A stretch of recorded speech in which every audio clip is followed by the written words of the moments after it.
बढ़ेंगे आगे, बात मेरठ की करेंगे। मेरठ से बड़ी खबर सामने आ रही है। राष्ट्रवादी कवि हरिओम पवार की भाभी का कारनामा सामने आया है। पॉलिटिकल साइंस के पेपर में कर दिया बवंडर। आपको जानकारी दे दे कि पॉलिटिकल साइंस के पेपर में आरएसएस को आतंकवाद से जोड़ा। पेपर में पूछे गए सवाल में आरएसएस को आरएसएस से भी जोड़ा, ये भी जानकारी सामने आ रही है। सीमा पवार को परीक्षा और मूल्यांकन से डिबार किया, ये भी जानकारी सामने आ रही है। बड़े बड़े मंचों से हरिओम पवार करते हैं राष्ट्रवाद की बात, और देखिए क्या कर दिया। बड़े बड़े मंचों से हरिओम पवार जो हैं वो राष्ट्रवाद की बात करते हैं। राष्ट्रवादी कवि हरिओम पवार की जो भाभी हैं उनका कारनामा सामने आया है, ब्लंडर कर दिया है।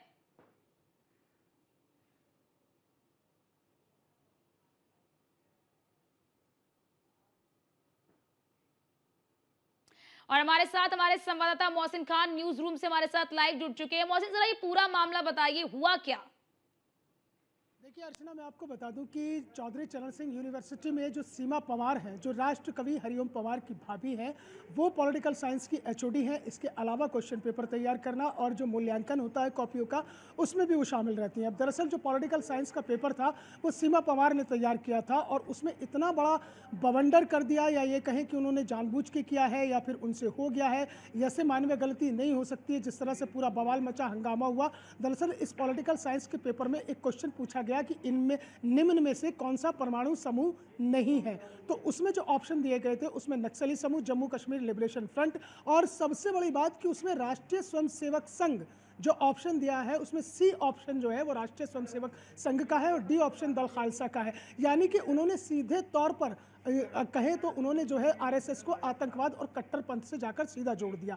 अगर ऐसा नहीं था तो फिर सीमा पवार को यूनिवर्सिटी इस तरह से डिबार नहीं करती है। हालांकि चौधरी चरण सिंह यूनिवर्सिटी ने फौरन इस पर एक्शन लिया है और सीमा पवार को हमेशा के लिए परीक्षा और मूल्यांकन से डिबार कर दिया है। डिबार यानी कि अब वो ना तो परीक्षा के प्रश्न पत्र बनाने में शामिल होंगी, ना ही वो मूल्यांकन में शामिल होंगी, वो केवल और केवल पढ़ाएंगी। लेकिन सबसे बड़ा सवाल यह है कि जो राष्ट्रवाद की बात करते हैं, राष्ट्र कवि हैं डॉक्टर हरिओम पवार, बड़े बड़े मंचों से बड़ी बड़ी बातें करते हैं। उनकी एक कविता है, बड़ी प्रसिद्ध हुई थी कि मैं भारत का संविधान हूँ, लाल किले से बोल रहा हूँ। संविधान की बात करने वाले डॉक्टर हरिओम पवार के परिवार से अगर इस तरह की बड़ी गलती होती है, आरएसएस जैसे अनुशासित संगठन को लेकर सवाल खड़े किए जाते हैं, आरएसएस जैसे सुसंगठित संगठन को लेकर जो सवाल खड़े किए गए हैं उसको लेकर पूरा बवाल मचा है। क्योंकि आपने परोक्ष तौर पर आपने कह दिया कि भाई आरएसएस जो है वो कट्टरपंथ को बढ़ावा देता है, आरएसएस के आतंकवाद को बढ़ावा देता है। ये सवाल सीमा पवार से होना चाहिए। लेकिन इस पूरा मामला सामने आने के बाद सीमा पवार अभी किसी के भी सामने खुलकर बोलने के लिए तैयार नहीं है, क्योंकि उन्होंने सीधे तौर पर कहा कि परमाणु समूह नहीं है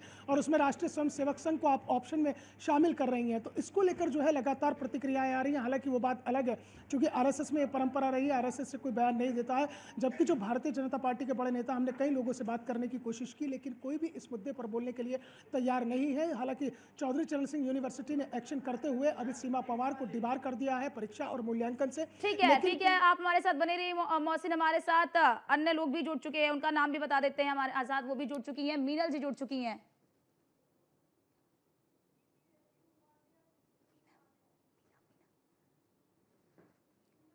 मीनल जी हमारे साथ जुड़ चुकी है। मीनल जी, सीमा पवार को परीक्षा और मूल्यांकन से डिबार कर दिया गया है, उन्होंने अब तक खुलकर कुछ कहा नहीं है। जी मीनल जी, आवाज आ रही है आपको? हाँ जी, हाँ जी। मीनल जी, पूरे मामले पर आपकी क्या प्रतिक्रिया है कि साइंस के पेपर में उन्होंने बवंडर कर दिया? देखिए, एक विद्वान शिक्षक को विद्वान के रूप में जाना जाता है। जब एक विद्वान शिक्षक ही इस तरीके की घटिया हरकत करता है, जिसकी जितनी निंदा की जाए उतनी अच्छी है, और निष्कासन से काम नहीं चलना चाहिए। मेरा ये मानना है कि इस पे जांच कर कानूनी कार्रवाई होनी चाहिए। तो क्या आपको लगता है मीनल जी, क्या ये जानबूझकर किया गया है या फिर त्रुटि हो सकती है?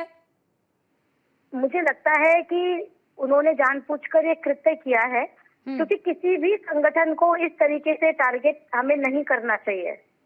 ये उनकी वामपंथी मानसिकता को दर्शाता है। क्योंकि जो हरिओम है वो राष्ट्रवाद की बात करते हैं और उनकी भाभी का ये कृत्य सामने आया, तो सवाल तो खड़े होंगे ही। एग्जैक्टली। तो क्या लगता है इस इस पूरे तरीके की मामले पर किस मानसिकता तरीके वाले का जी इस तरीके की मानसिकता वाले सबसे पहले तो मैं शिक्षकों के लिए ये कहना चाहती हूँ कि इस वामपंथी विचारधारा से इस देश में काम नहीं चलने वाला। और अगर इस सीमा पवार के ऊपर कानूनी कार्रवाई होती है तो मुझे निश्चित ही ये उम्मीद है कि भविष्य में इस तरीके की घटना जो सीसीएस यूनिवर्सिटी में हुई है, शायद ऐसी घटना फिर कभी दोबारा नहीं होगी।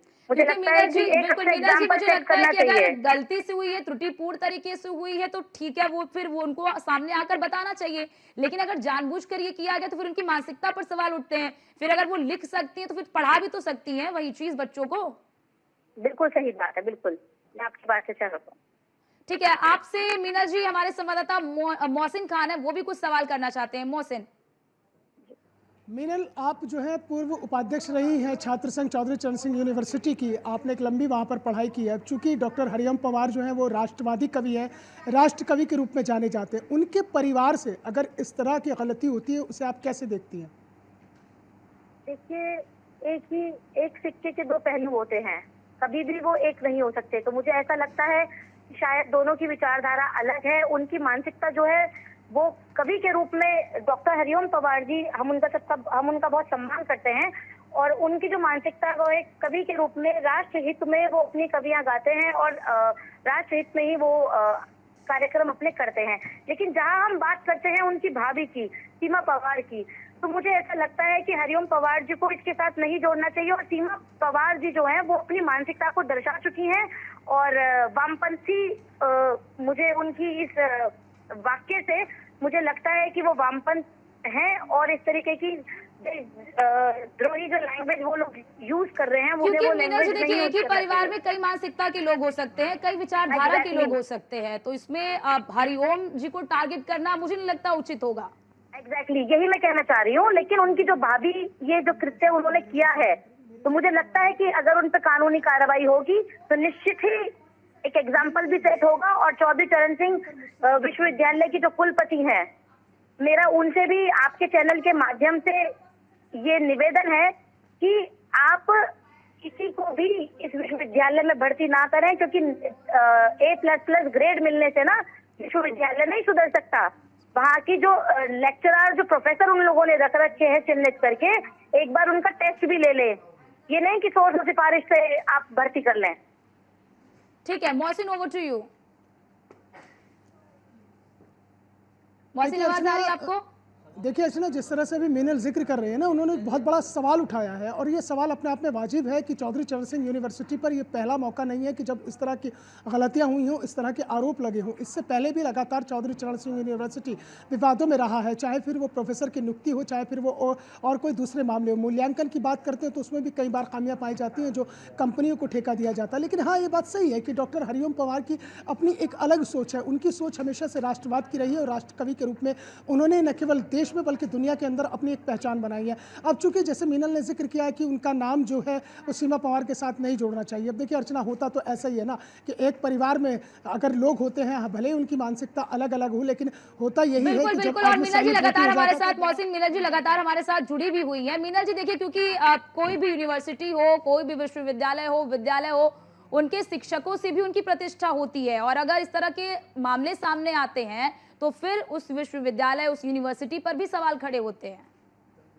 बिल्कुल बिल्कुल, आपकी बात सही है। और चौधरी चरण सिंह विश्वविद्यालय, मैंने जैसे पहले भी बोला कि A++ ग्रेड लेने से विश्वविद्यालय आप अव्वल नहीं बना सकते। जब तक वहाँ पे पढ़ाने वाले शिक्षा के मंदिर में जो प्रोफेसर हैं वो खुद शिक्षित नहीं है, उनकी मानसिकता शिक्षित नहीं है, तब तक वहाँ का प्रत्येक छात्र या छात्रा वो अपने लक्ष्य के प्रति आगे नहीं बढ़ सकते। मैं आपसे फिर ये बात कह रही हूँ, जब शिक्षक की भर्ती होती है उसमें भी तरह तरह के मैं आपके चैनल के माध्यम से कहना चाहती हूँ कि उसमें भी जो सोच सिफारिश है, ये चैनल बंद होना चाहिए। जो योग्य शिक्षक हैं उनकी भर्ती होनी चाहिए। क्योंकि वाकई में, क्योंकि जो शिक्षक पेपर में लिख रहा है वही शिक्षक पढ़ा रहा है। ठीक है, लिखने में अगर त्रुटि हो जाती है तो फिर पढ़ाएंगे तो वही चीजें तो बच्चों के भी मानसिकता में जाएगी ना। वो चीजें तो फिर आप दे रहे हैं, वो डिलीवर कर रहे हैं, तो उससे कहीं ना कहीं क्या होता है कि समाज गुमराह भी होता है। एग्जैक्टली। ठीक है मीनल जी, बहुत करने का कार्य इस तरीके के प्रोफेसर करते हैं। ठीक है, बहुत शुक्रिया आपका मीनल जी हमारे साथ जुड़ने के लिए। तो मिनल जी हमारे साथ जुड़ी और उन्होंने बताया कि ये उनकी मानसिकता को दर्शाता है और कार्रवाई होनी चाहिए। केवल आपने उनको डिबार कर दिया, ये उचित नहीं है, इतना पर्याप्त नहीं है, इससे इतर भी कार्रवाई बहुत जरूरी है। ये हम आपको दिखा भी रहे वो प्रश्न पत्र भी। और लगातार मोहसिन भी हमारे साथ न्यूज रूम से लाइव जुड़े हुए हैं। देखिए मोहसिन, अभी देखिए मिनल जी भी हमारे साथ जुड़ी, जिन्होंने साफ तौर पर इस बात का जिक्र किया कि ये आपकी मानसिकता को भी दर्शाता है। केवल डिबार कर देना कि आप मूल्यांकन नहीं करेंगी, आप पेपर नहीं बनाएंगे, लेकिन आप बच्चों को पढ़ाइए, तो फिर वो डिलीवर भी तो बच्चों को वही कर रही है ना जो लिखेंगी फिर वो।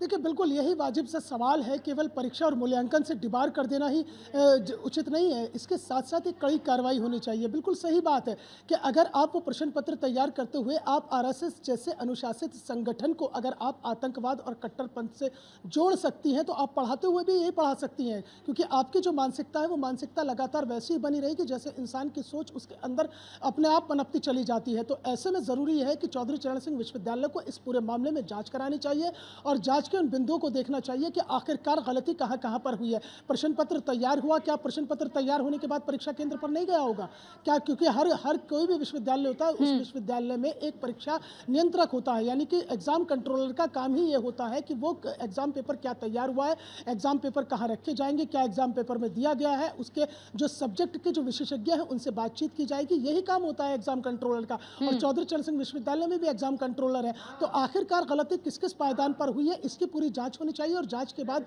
निश्चित तौर पर इसमें सीमा पवार के खिलाफ कार्रवाई होनी चाहिए। और मुझे लगता है कि जिस तरह से अब बवाल मचा है, उस बवाल के बाद में कुछ खामोशी अख्तियार की हुई है, कुछ चुप्पी साधी हुई है। दरअसल वही बात आई ना कि अगर आप डॉक्टर हरिओम पवार का नाम सीमा पवार के नाम के साथ नहीं जोड़ना चाहते हैं, चूंकि ये विवाद सामने आ गया है, ये एक बड़ा बवंडर सामने आ गया है, तो इसलिए अब लोग कह रहे हैं कि डॉक्टर हरिओम पवार के साथ सीमा पवार का नाम नहीं जोड़ना चाहिए। लेकिन आप इस सिक्के का दूसरा पहलू देखिए ना कि जिस तरह से लगातार खामोशी अख्तियार किए हुए, चाहे वो आरएसएस हो, चाहे भारतीय जनता पार्टी के लोग हो, वो सब खामोशी इसलिए अख्तियार किए हुए हैं क्योंकि सीमा पवार के साथ डॉक्टर हरिओम पवार का नाम जुड़ा हुआ है। क्योंकि डॉक्टर हरिओम पवार की वो भाभी है और पूरा जो देश है वो डॉक्टर हरिओम पवार का सम्मान करता है, उनके राष्ट्रहित के लिए, उनकी राष्ट्र भक्ति की कविताओं के लिए, उनके राष्ट्रवाद के लिए उनका सम्मान करता है, इसलिए खामोशी अख्तियार किए हुए। अगर यही मामला किसी दूसरे व्यक्ति का होता तो अब तक कार्रवाई हो चुकी होती है अर्चना। लेकिन यहाँ पर सवाल यही इस बात का है कि आखिरकार विश्वविद्यालय सीमा पवार के खिलाफ बड़ी कार्रवाई करने से पैर पीछे क्यों खींच रहा है। आपके परिवार का मामला है, हरिओम पवार के परिवार का मामला है। एक परिवार में अगर अलग अलग मानसिकता के लोग होते हैं,